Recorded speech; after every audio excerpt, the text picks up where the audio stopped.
నమస్తే అండి. నమస్తే.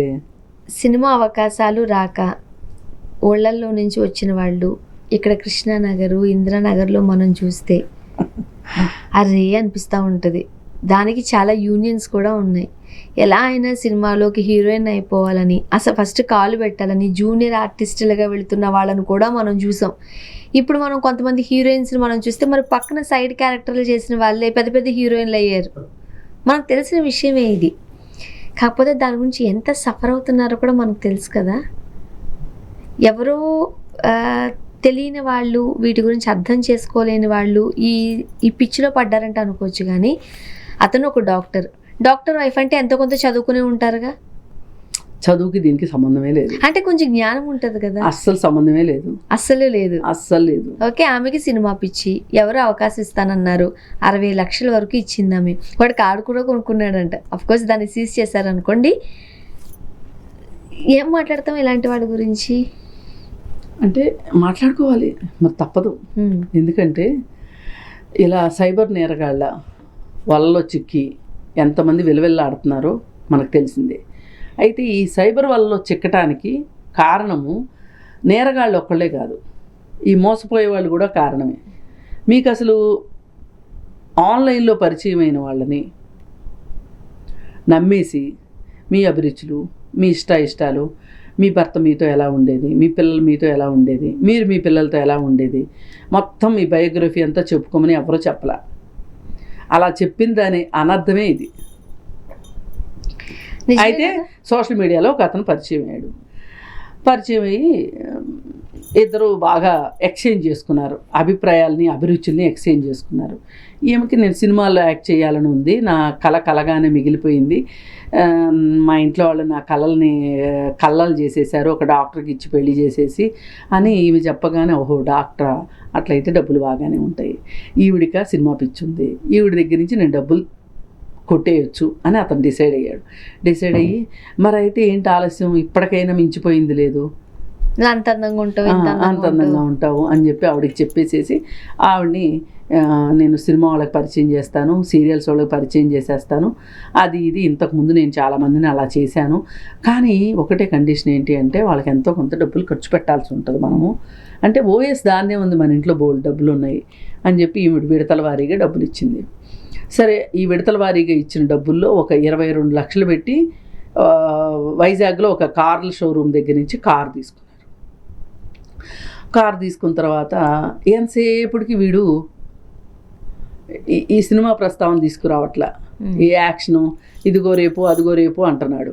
ఈ అమ్మాయికి ఎందుకో డౌట్ వచ్చి చూస్తే వీడు మోసం చేశాడు అనేది అర్థమైపోయింది.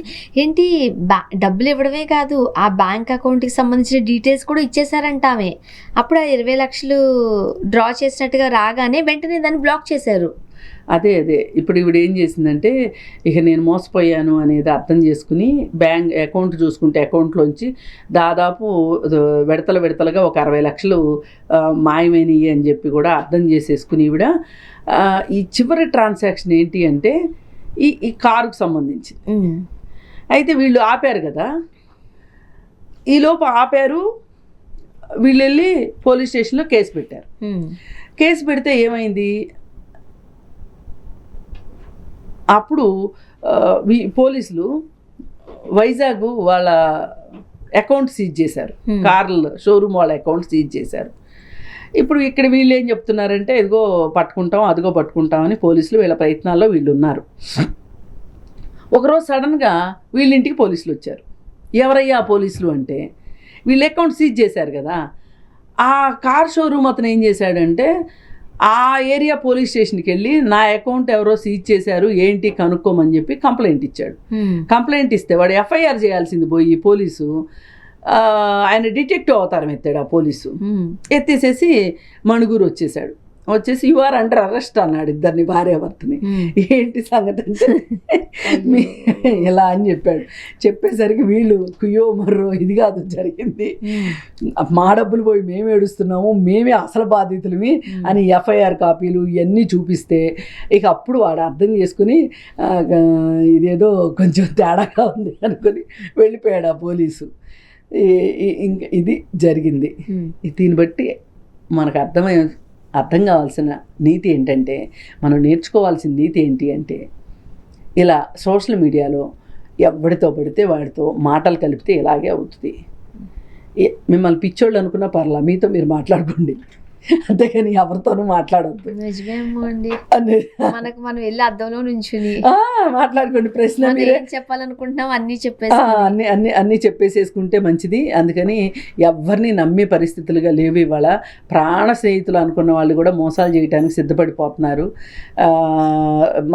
మన అంతరంగిక విషయాలు ఎవరితోన్నా పంచుకుంటే వాటిని క్యాష్ చేసుకుని మన అవమానపరచడం కానీ, లేకపోతే దాన్ని బేస్ చేసుకుని మనని ఫుట్బాల్ ఆడుకోవటం కానీ చేసేవాళ్ళు ఎక్కువయ్యారు. అందుకని కాబట్టి మీకు ఏదన్నా అస్సలు తట్టుకోలేని విషయాలు ఏమన్నా ఉన్నాయి అనుకోండి, ఎవరితోనన్నా పంచుకోవాల్సిందే అనే విషయాలు ఉన్నాయి అనుకోండి, మీరు చక్కగా బోలెడు కౌన్సిలింగ్ సెంటర్స్ ఉన్నాయి ఇవాళ. సైకాలజిస్టులు బోల్డ్ మంది ఉన్నారు ఇవాళ. ఆ కౌన్సిలింగ్ సెంటర్కి వెళ్ళి ఆ సైకాలజిస్ట్ ముందు మీ మనసంతా విప్పండి, పరిచి చెప్పండి. మీకు ఏ వికృతమైన ఆలోచనలు వచ్చినా చెప్పండి, పంచుకోండి, ఆవిడ వ్యాలిడేట్ చేస్తారు. కానీ యాక్చువల్గా మనం ఫారెన్లో అంటే మనం కొన్ని మూవీస్ అది చూస్తున్నప్పుడు, కొన్ని సిరీస్లు చూస్తున్నప్పుడు అక్కడ చాలా యూజువల్గా క్యాజువల్గా ఈ సైకియాట్రిస్ట్ దగ్గరికి వెళుతూ ఉంటారండి.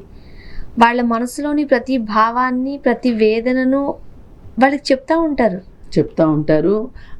మంచి సొల్యూషన్స్ కూడా వస్తాయి. మన దగ్గర అలా వెళ్తున్నాం అంటే పిచ్చోళ్ళు అనుకుంటారు. పైగా ఒకటి అర్థం కావాల్సింది ఏంటంటే, ఎవరికైనా మనం ఒక సైకాలజిస్ట్ దగ్గరికి వెళ్ళి కూర్చుని మనం మాట్లాడుకుంటే వాళ్ళు ఇంకెవ్వరికీ చెప్పరు. అవును. ఇప్పుడు నేను నా ఓన్ ఎక్స్పీరియన్స్ చెప్తాను. మా అమ్మాయి సైకియాట్రిస్ట్. నాకు తెలిసిన వాళ్ళు కూడా తను ఇండియాలో ఉండగా వెళ్తుండేవాళ్ళు తన దగ్గరికి. అది కూడా నేనే అరేంజ్ చేసేదాన్ని. అంటే మా అమ్మాయి నెంబర్ వాళ్ళకి తెలియదు కదా, నన్ను అడిగితే నేను మా అమ్మాయి నెంబర్ ఇచ్చేదాన్ని. అమ్మ పలానా వాళ్ళు మాట్లాడతారు అని చెప్పేదాన్ని. కానీ ఒక్కసారి కూడా ఎవరు ఎందుకు ఫోన్ చేశారు, ఏం టాపిక్ గురించి మాట్లాడారు అనేది ఈ రోజు వరకు చెప్పలేదు. కాకపోతే ఇప్పుడు నాకు చెప్తుంటుంది ఎక్స్పీరియన్సెస్. యూకే వెళ్ళిన తర్వాత ఎక్స్పీరియన్సెస్ చెప్తా ఉంటుంది. మనకేం తెలుస్తారు వాళ్ళు, మనకు ఎట్లా తెలుస్తారు? ఇక్కడ కనుక ఏదైనా సంఘటన చెప్తే కూడా చూచాయిగా మనకు అర్థమైపోద్ది ఎవరో. అందుకని ఇక్కడ చెప్పేది కాదు. కానీ అక్కడికి వెళ్ళిన తర్వాత అంటే అక్కడ సిస్టమ్ ఎలా పనిచేస్తుంది అనేది అడుగుతాను నేను జనరల్గా. అంటే అవుట్ ఆఫ్ సబ్జెక్ట్ నాలెడ్జ్ కోసమే నేను అడుగుతాను. చెప్తారు కానీ అంటే నేను ఇదంతా ఎందుకు చెప్తున్నానంటే, ఎవరికైనా ఇది నమ్మకం కలిగించడం కోసం చెప్తున్నా. అక్కడ పూర్తి కాన్ఫిడెన్షియాలిటీ ఉంటుంది. పూర్తి కాన్ఫిడెన్షియాలిటీ. ఏ కౌన్సిలరు కూడా, ఏ సైకాలజిస్టు కూడా మీరు చెప్పిన విషయాల్ని కనీసం మీ కుటుంబ సభ్యులతో కూడా చెప్పరు. ఇవి చెప్పొచ్చా అని అడుగుతారు. ఇప్పుడు ఇద్దరితో మాట్లాడితేనే మంచిది అనిపించినప్పుడు నేను ఈ విషయం మీ వాళ్ళతో చెప్పాలనుకుంటున్నాను, మీకు ఓకేనా అని పర్మిషన్ అడుగుతారు. ఇప్పుడు ఆమెకి ఏదో పాత రోజుల్లో ఏదో ఒక లవ్ అఫైర్ ఉందనుకోండి, అతను మళ్ళీ తారసపడ్డాడు అనుకోండి, అతను ఏమైనా ఇబ్బంది పెడుతున్నాడు అనుకోండి, ఆ టైంలో ఆవిడకి ఒక బాధ వచ్చింది అనుకోండి, అది ఇంట్లో వాళ్ళతో చెప్పుకుంటే ఏదో అవుతుంది ఖచ్చితంగా. ఇంట్లో ఒక కుంపట్రై వస్తుంది. అందుకని సైకాలజిస్ట్తో చెప్పుకున్నారనుకోండి, ఆవిడ బయట పెట్టరు. అందుకని దయచేసి ఎవరైనా సరే మీకు ఏమైనా వ్యక్తిగతమైన విషయాలు ఏమన్నా ఉంటే, పూర్తి వ్యక్తిగతమైన విషయాలు ఏమన్నా ఉంటే మీలో మీరు మదన పడకుండా సోషల్ మీడియాలో పరిచయమైన వాళ్ళకి చెప్పొద్దు. మీకు బ్యాంక్ అకౌంట్లు ఇవ్వడం, డబ్బులు ఇవ్వడం. ఆమె సినిమాలో యాక్ట్ చేయడం కోసం కదా డబ్బులు ఇచ్చింది. ఒట్టిగా అయితే ఎందుకు ఇచ్చేది? అసలు నిజంగా సినిమా తీసేవాళ్ళు డబ్బులు తీసుకుంటారా? డబ్బులు ఇస్తారు కానీ అవన్నీ ఆవిడకి ఏం తెలుస్తాయండి? ఆవిడకి ఏం తెలుస్తాయి చెప్పండి? ఆవిడ మానసిక స్థితి ఏంటో మనకి పాటికి అర్థం కావాలి. అవును. అందుకని అయ్యో నాకు ఒక కేసు వచ్చింది. పిల్లాడు ఇంటర్మీడియట్ చదువుతున్నాడు. ఆమెకి ఇప్పుడు మిస్సెస్ ఆంధ్రప్రదేశ్, మిస్సెస్ తెలంగాణ అవ్వాలి అనే కోరికతోటి ఆమె తిండి తిప్పులు మానేసేసి జిమ్ములకి వెళ్ళి ఎక్సర్సైజులు చేసి నానా హడావుడి చేసి ఆరోగ్యం అంతా పాడు చేసుకుని ఈలోపు ఆవిడ ఇంట్లో ఉంటే భర్త సహకరించట్లేదు ఇట్లాంటి వాటికి అని చెప్పి ఆమె ఇంట్లోంచి బయటికి వెళ్ళిపోయి అతను ఉద్యోగస్తుడు, డబ్బుల కోసం అతని మీద కేసేసింది. తీగలాగితే తెలిసింది ఏంటి అంటే ఆవిడకి ఈ ఆస్పిరేషన్ ఉంది.